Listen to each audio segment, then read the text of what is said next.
Everyone, this is Shikha Shrivastava from mathematics farm. आज हम लोग क्या पढ़ेंगे? आज हम लोग class 7 chapter 3 that is data handling में एक्सरसाइज 3.2 का क्वेश्चन नंबर 2 सॉल्व करेंगे। क्या है question number 2? The runs scored in a cricket match by 11 players is as follows. यहाँ पे एक क्रिकेट मैच हुआ है। क्रिकेट मैच में 11 प्लेयर्स ने जो रन्स स्कोर्ड किए उसका डेटा आपको गिवन है।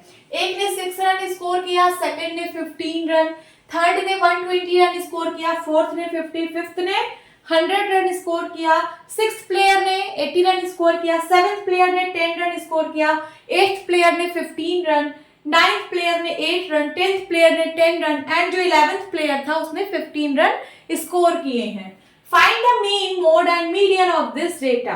आपको मीन, मोड और मीडियन तीनों चीजें निकालनी है इस डेटा की।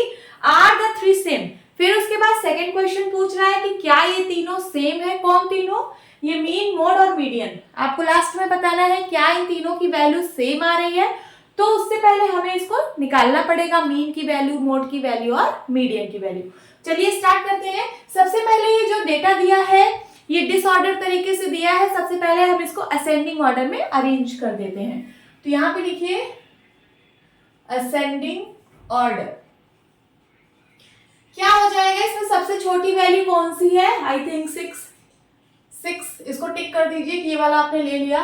देन उसके बाद 8 टिक कर दीजिए। देन उसके बाद 10 कितने टाइम्स आया है? 2 टाइम्स। तो यहाँ लिखिए 10, 10 को टिक कर दीजिए। 10 और 10 हो चुका।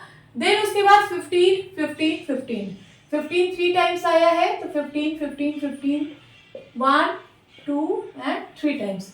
देन उसके बाद आया है 50। यस 50 है। उसके बाद 50 हो गया। 50 के बाद 80 हो गया। देन 100 एंड 120, 100 एंड 120 ये हो गया, ये भी हो गया। काउंट करिए, क्या 11 ही है। 1 2 3 4 5 6 7 8 9 10 11। यस 11 डेटा आप लोगों ने यहाँ भी लिख लिया। अब चलिए मीन निकालते हैं। तो मीन क्या होता है? मीन होता है sum of all observations upon number of observations. तो लिखिए sum of all observations upon number of observations. चलिए सबको ऐड करते हैं। 6 plus 8 plus 10 plus 10 plus 15 plus 15 plus 15 plus 50 plus 80 plus 100 and plus 120 divide by कितना data? 11 data. Number of observation 11 है ना। 1 2 3 4 5 6 7 8 9 10 11 data है।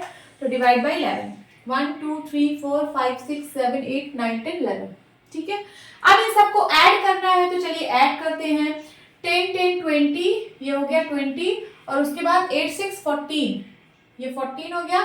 फिर 15 3 जा 45 हो गया। ये यहाँ तक का डेटा लिख लिया। फिर 50 है, ये 130 बन जाएगा 130 और फिर 230 ये बन गया 230, ये 8 5 30 130 हो गया। 230 एंड 120 इसको अलग ऐड कर लेते हैं। इसको पहले इधर ऐड कर लीजिए।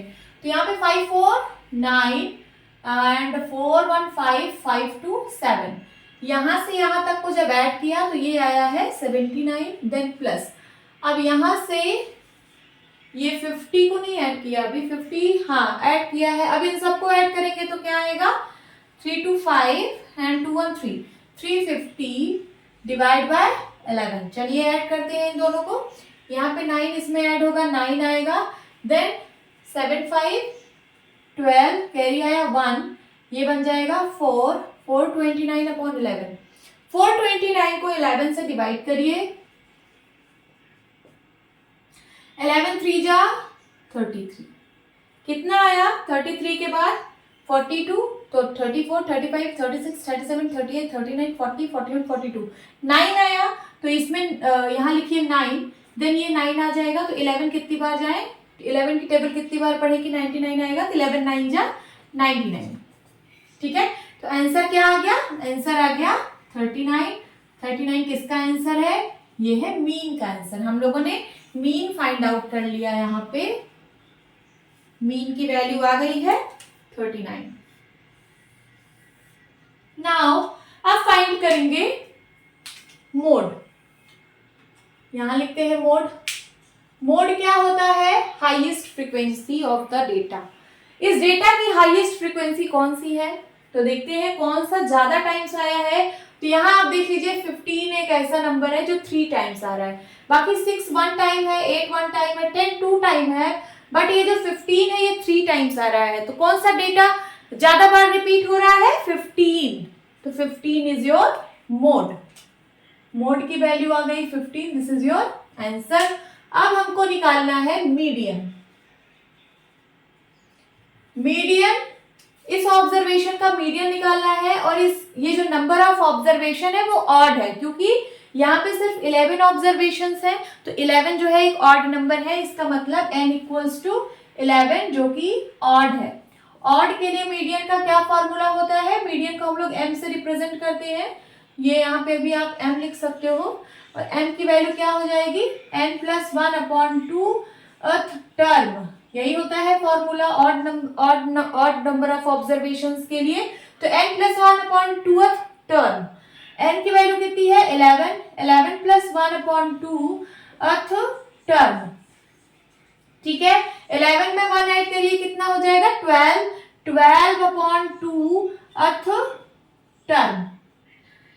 12 को 2 से डिवाइड करोगे तो 2 6 जा 12, 6th टर्म आएगा। कौन सा टर्म? 6th term. अब ये जो आपने असेंडिंग ऑर्डर में अरेंज किया है, इसमें से ही आपको देखना है कि 6th टर्म में कौन सा नंबर है। तो देखिए 1 2 3 4 5 6, 6th टर्म पे 15 है, तो 15 आ जाएगा आंसर।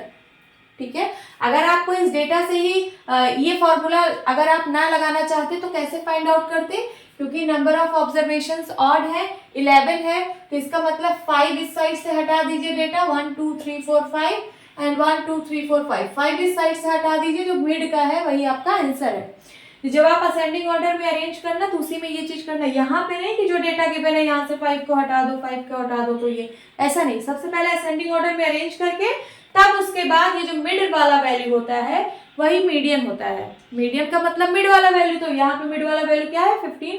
15 ही आपका आंसर है। अब यहाँ पे पूछा है कि आर द 3 सेम। ये जो आपने तीनों वैल्यू निकाली, मीन की, मोड की और मीडियन की, क्या ये तीनों वैल्यू सेम आ रही है? नहीं। यहाँ देखिए मीन की वैल्यू 39 है, मोड की वैल्यू 15 है, मीडियन की वैल्यू 15, लेकिन इन दोनों की तो सेम है बट तीनों की नहीं सेम है। तो आप क्या लिखेंगे? नो,